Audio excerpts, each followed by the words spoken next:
नमस्कार दोस्तों, आप सभी का स्वागत है। दोस्तों, आज की वीडियो में हम सीखने वाले हैं कि VLOOKUP के साथ कॉलम एस फंक्शन का यूज़ कैसे किया जाता है। दोस्तों, मैंने मेरी चैनल पे एक और वीडियो ऑलरेडी अपलोड किया है जिसमें मैंने सिखाया है कि VLOOKUP के साथ कॉलम फंक्शन का यूज़ कैसे किया जाता है। इस वीडियो में हम सीखेंगे कि VLOOKUP के साथ कॉलम एस फंक्शन का यूज़ कैसे किया जाता है। दोस्तों, अगर आप VLOOKUP का यूज़ डेली बेसिस के ऊपर करते हैं तो आपको मालूम ही होगा कि VLOOKUP के अंदर टोटल 4 आर्ग्यूमेंट होते हैं। पहला आर्ग्यूमेंट है लुकअप वैल्यू, दूसरा होता है टेबल एरे, तीसरा है कॉलम इंडेक्स नंबर और चौथा आर्ग्यूमेंट है रेंज लुकअप। दोस्तों, यहाँ पर हम तीसरे आर्ग्यूमेंट कॉलम इंडेक्स नंबर के ऊपर फोकस करेंगे क्योंकि हमें यहाँ पर कॉलम इंडेक्स नंबर को ही रिप्लेस करके कॉलम एस फंक्शन का यूज करना है। दोस्तों, कॉलम इंडेक्स नंबर के अंदर हमें हार्ड कोड डिजिट टाइप करना रहता है कॉलम नंबर का। जिस कॉलम से हमें रिजल्ट चाहिए उसी कॉलम का नंबर हमें कॉलम इंडेक्स नंबर के आर्ग्यूमेंट में टाइप करना रहता है। लेकिन दोस्तों, हम यहाँ पर कॉलम इंडेक्स नंबर टाइप नहीं करेंगे, उसकी जगह के ऊपर हम कॉलम एस फंक्शन का यूज करेंगे।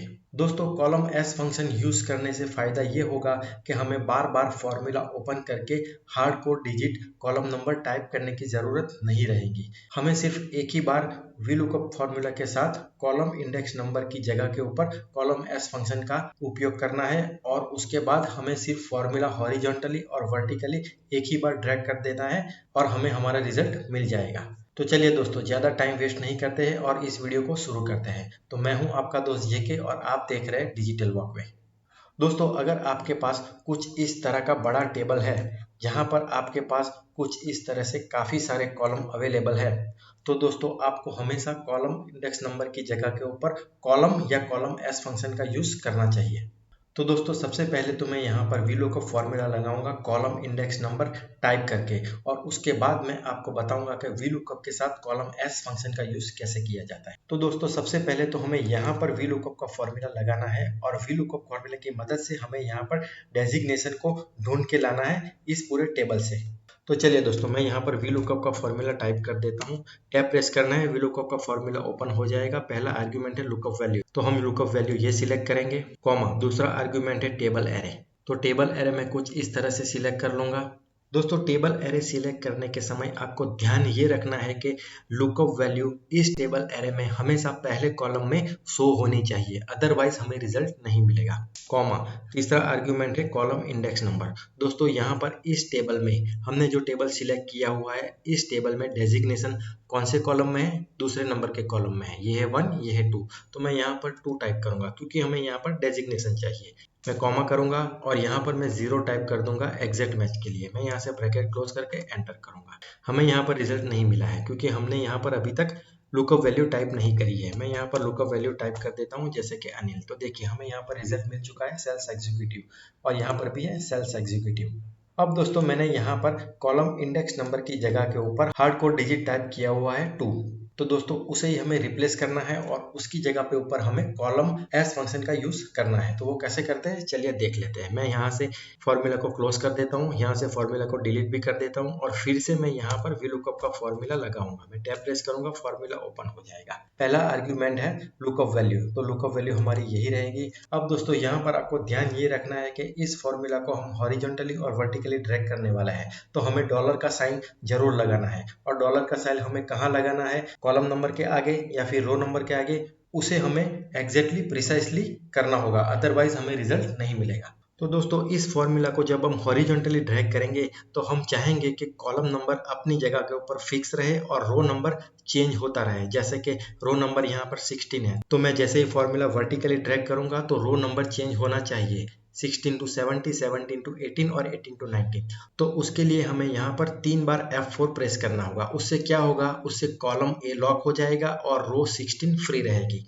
तो मैं यहाँ पर 3 बार F4 प्रेस कर रहा हूँ। तो देखिए, यहाँ पर ए के सामने डॉलर का साइन लग चुका है, मतलब कि कॉलम लॉक हो चुका है। कॉमा अब हमारा दूसरा आर्ग्यूमेंट है टेबल एरे, तो टेबल एरे में कुछ इस तरह से सिलेक्ट कर लूंगा और इस टेबल को हमें F4 करके एब्सोल्यूट लॉक कर देना है। अब आपको यहाँ पता चल चुका होगा कि हमने इस टेबल को कम्प्लीटली लॉक क्यों किया है। वो इसलिए कि जब हम फॉर्मूला हॉरिजॉन्टली और वर्टिकली ड्रैग करेंगे तो ये टेबल अपनी जगह से मूव नहीं होना चाहिए। कॉमा, तीसरा आर्गुमेंट है कॉलम इंडेक्स नंबर। अब यहाँ पर हमें कॉलम इंडेक्स नंबर की जगह के ऊपर कॉलम एस फंक्शन का यूज करना है, तो मैं यहाँ पर कॉलम का फंक्शन टाइप कर दूंगा। यहाँ से आप सेकंड नंबर का ऑप्शन कॉलम एस फंक्शन को टैब प्रेस करके सिलेक्ट कर लीजिए। आर्गुमेंट है एरे। तो दोस्तों यहाँ पर हमें सिंगल सेल सिलेक्ट नहीं करना है, हमें यहाँ पर एरे सिलेक्ट करना है। तो मैं एरे कुछ इस तरह से सिलेक्ट कर लूंगा। देखिए आप यहाँ पर मैंने 2 सेल सिलेक्ट किए हैं, B13 टू C13। अब दोस्तों मैं यहाँ पर क्या करूंगा, मैं यहाँ पर इस B3 सेल को सिलेक्ट कर लूंगा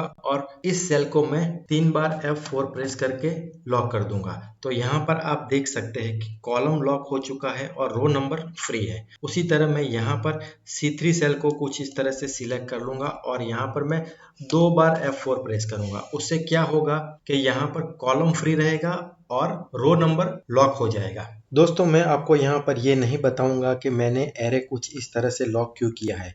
आप इस फॉर्मूला को खुद ही ट्राई करना और इस काम को सीखना। मैं यहाँ से ब्रैकेट क्लोज करके कॉलम्स का फॉर्मूला क्लोज कर दूंगा, फिर मैं यहाँ पर कॉमा करूंगा तो वी लुकअप का फॉर्मूला ओपन हो चुका है। लास्ट आर्ग्यूमेंट है रेंज लुकअप, तो मैं यहाँ पर 0 टाइप करूंगा एग्जैक्ट मैच के लिए। मैं यहाँ से ब्रैकेट क्लोज करूंगा और यहाँ से मैं एंटर करूंगा। तो देखिए हमें यहाँ पर रिजल्ट मिल चुका है सेल्स एग्जीक्यूटिव। अब बारी है इस फॉर्मूला को हॉरिजेंटली ड्रैग करने की कुछ इस तरह से, और फिर मैं इस फॉर्मूला को वर्टिकली भी यहाँ पर ड्रैग कर दूंगा।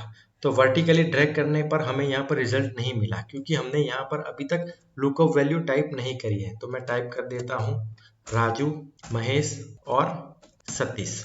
तो देखिए दोस्तों हमें यहाँ पर रिजल्ट कम्प्लीटली मिल चुका है। हमने यहाँ पर सिर्फ एक ही बार फॉर्मूला टाइप किया है और हमने सिर्फ कॉलम इंडेक्स नंबर की जगह के ऊपर सिर्फ एक ही बार कॉलम एस फंक्शन का यूज किया है। हमने बार बार फॉर्मूला ओपन करके कॉलम इंडेक्स नंबर चेंज नहीं किया है। अब दोस्तों यहाँ पर आप देख लीजिए, ये फॉर्मूला मैं F2 करके ओपन कर लेता हूँ। अब दोस्तों यहाँ पर हमें ये जानना है कि कॉलम एस फंक्शन लगाने से कॉलम इंडेक्स नंबर कौन सा शो हो रहा है। तो दोस्तों उसके लिए हमें यहाँ पर इस फॉर्मूला को कुछ इस तरह से कंप्लीटली सिलेक्ट कर लेना है और हमें यहाँ पर प्रेस करना है F9। तो देखिए क्या रिजल्ट मिला, 2। तो यहाँ पर हमने जो कॉलम एस फंक्शन यूज किया था वो रिप्रेजेंट कर रहा है कॉलम नंबर 2 को, और वी लुकअप ने इस टेबल एरे में से कॉलम नंबर 2 से वैल्यू को पिक करके हमें यहाँ पर शो कराया है। चलिए इस सेल में भी मैं फॉर्मूला ओपन कर लेता हूँ F2 करके, और यहाँ पर मैं अब देखूंगा कि हमें यहाँ पर कॉलम एस फंक्शन से क्या रिजल्ट मिल रहा है। तो रिजल्ट देखने के लिए हमें यहाँ पर F9 प्रेस करना है। तो देखिए कॉलम इंडेक्स नंबर 3 शो हो रहा है। तो मतलब कि वी लुकअप ने इस टेबल एरे में से तीसरे नंबर के कॉलम में जाके हमें यहाँ पर रिजल्ट शो कराया है। तो दोस्तों कुछ इस तरह से आप वी लुकअप के साथ कॉलम एस फंक्शन का यूज करके आपके excel related day to day काम को आसान कर सकते हैं। तो दोस्तों मुझे उम्मीद है कि आपको ये वीडियो जरूर पसंद आया होगा। अगर आपको मेरी चैनल के कंटेंट पसंद आ रहे हैं तो मेरी चैनल को लाइक, शेयर और सब्सक्राइब जरूर कर दीजिए। तो फिर मिलते हैं अगले वीडियो में, तब तक के लिए good bye, have a nice day.